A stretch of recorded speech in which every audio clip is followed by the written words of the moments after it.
love of going on stage or of creating something. Sure. You know, and you think about the one thing that's the most satisfying, you know, outside of childbirth and having your own children is creating. You know, people who don't create things, I think, as a whole, are way less happy than people who do create things. Yeah. I mean, I know dudes that make pool cues. I know dudes that make belts. They make custom wallets.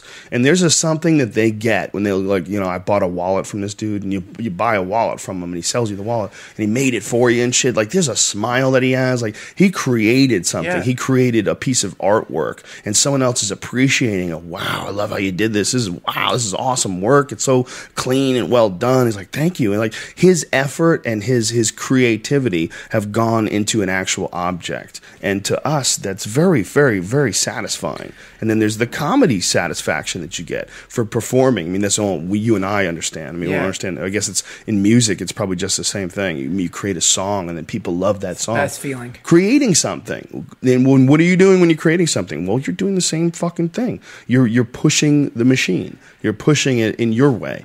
And your way is making people happy and giving people some positive energy. Well, and also, then they buy your DVD, and there's an industry behind that, and they come see you at the clubs, and there's industry behind that, even behind putting gas in their cars. And you know, it's amazing how many different pieces are in place. If you take back, if you like, you know, zoom in on the idea of what is creation. And creation is taking something from the nothingness and bringing it into the somethingness. And so you sort of become the doorway for something to come from the nothingness into the somethingness. So when you're creating, you're actually experiencing a flow through from the infinite into the finite. And that, I think that is the feeling that we love so much, is that sense of feeling that thing when you're working on jokes and all of a sudden it goes from being a drudge to all of a sudden it's like, holy shit, you know, it's happening. And all of a sudden you get sucked into this weird vacuum and you've written for like 2 hours and it feels like a second. You know, that sense of being pulled into a momentary current where something's coming out of you that's clearly not necessarily you, that to me is like one of the ultimate, it's the ultimate feeling. And I have I think if you go by this idea of this attractor that McKenna talks about, or this thing that exists in hyperspace, that it wants to come through us into this universe. It wants to express itself through us. And I think that's the compulsion that you're talking about. I think that's an alternative viewpoint, obviously. There's the cynical way of looking at it, like, no. It's a natural inclination that people have. Monkeys are curious. This is what we do. We think about things, and every joke that you have is just accumulation of your life experiences, and you're figuring out a little bit. Congratulations, that guy's right? a dick. You're not tapping into the universal consciousness. We'll be right back. Sarah Palin's on the line, and we're going to have a nice little sit-down with the future president of the United States, maybe, huh? Yeah, well, let's hope he doesn't fuck anybody that he's not married to by imaginary rituals. The thing about it but is... But you know what I'm saying? That cynical point of view about the idea of creativity. There's something to that point of view, too. You have to address it. You can't always go hippie. And one of the things I bounce back and forth. I don't think it is either, but it is a little. I bounce back and forth with the idea of the imagination being almost like when you have imagination, that the imagination is the real force behind the evolution. What imagination truly is we think of it as like, oh, I can see things, I can work around problems, I have this idea.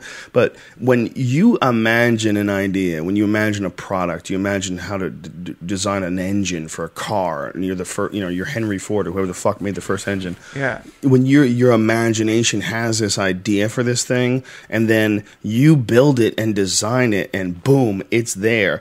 That thought. There was no thought of that before it existed. It's not that people were running around thinking of the car and I know what's going to look like. There was no thought of it. You created this, or it came to you.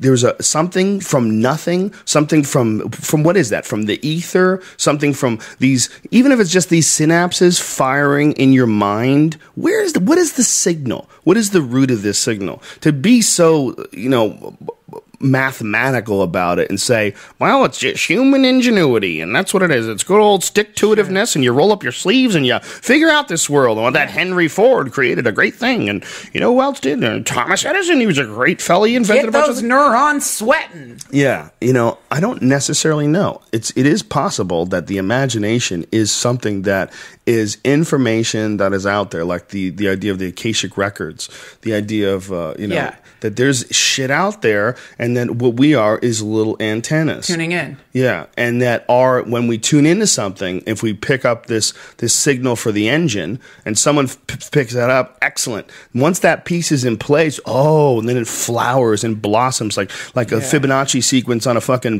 a sunflower. It all bursts out, exponentially in certain directions, and then that starts creating more inventions which also burst out. But all of them emanate in the imagination initially. All of them have to be thought up. All of them have to be created by the human mind. That's right. Or what the human mind can tune into. There's no way into this universe as a human, but through a pussy.